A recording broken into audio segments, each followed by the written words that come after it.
Bienvenue une fois de plus sur notre chaîne Fals Consulting. Alors nous allons parler aujourd'hui des portes du marketing. Nous allons faire aujourd'hui allusion à la vente indirecte, au benchmarking, au méga marketing et au démarketing. Alors c'est quoi la vente indirecte?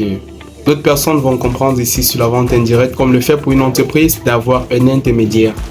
Tout simplement le fait de ne pas avoir un contact direct avec le client, mais plutôt d'avoir un intermédiaire qui va devoir pousser la consommation finale du produit en question. La vente indirecte ici, en notre thème, je vais noter ça comme le fait de pouvoir offrir une donation en contrepartie lorsque on attend quelque chose en contrepartie. Exemple, vous êtes promoteur d'une entreprise et vous avez envie d'avoir un partenariat ou bien une convention avec une autre entreprise.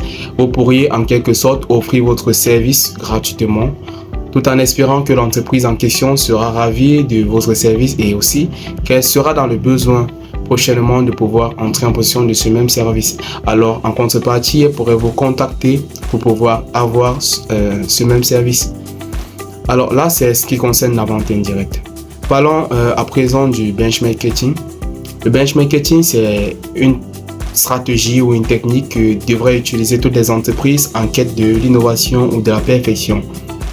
Le benchmarking ici revient tout simplement dans le fait où je vais essayer de faire une veille stratégique et concurrentielle de mes différents concurrents, de pouvoir étudier leurs actions, leurs stratégies et qu'est-ce qu'ils sont en train de pouvoir prévoir, comment ils communiquent, quelles sont les stratégies pour pouvoir gagner des clients et bien d'autres, et adapter mes actions et mes plans en conséquence. Donc voilà un peu ce qui concernera le benchmarking. Donc c'est tout simplement une analyse concurrentielle que vous allez devoir effectuer auprès de vos entreprises concurrentes. Et qu'est-ce qui concerne le méga marketing?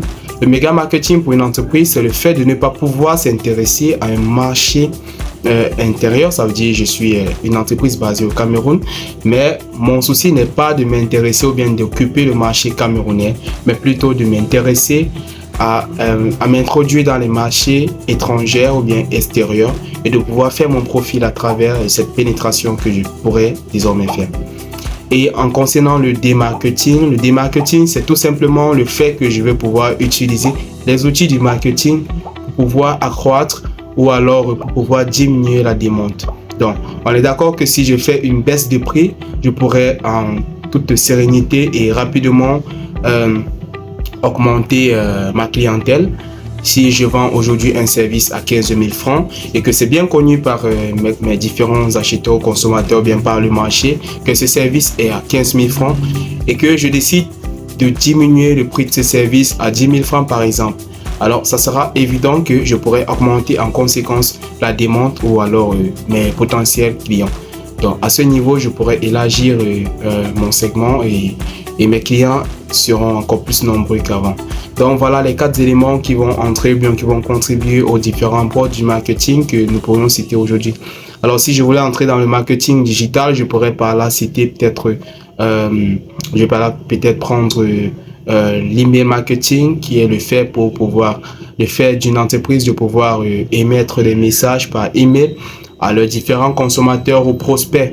Donc vous avez souvent l'habitude de remplir des formulaires dans lesquels vous serez appelé à inscrire vos différents paramétrages tels que numéro de téléphone, adresse email, nom, coordonnées et bien d'autres, votre ville, votre pays et bien d'autres. C'est à travers ces différents formulaires que les entreprises pourraient capter vos informations et par la suite pourraient faire ce qu'on appelle du email marketing pour vous proposer les nouveaux services, les nouveaux produits qui viennent de sortir ou bien qui sont peut-être en promotion et bien d'autres.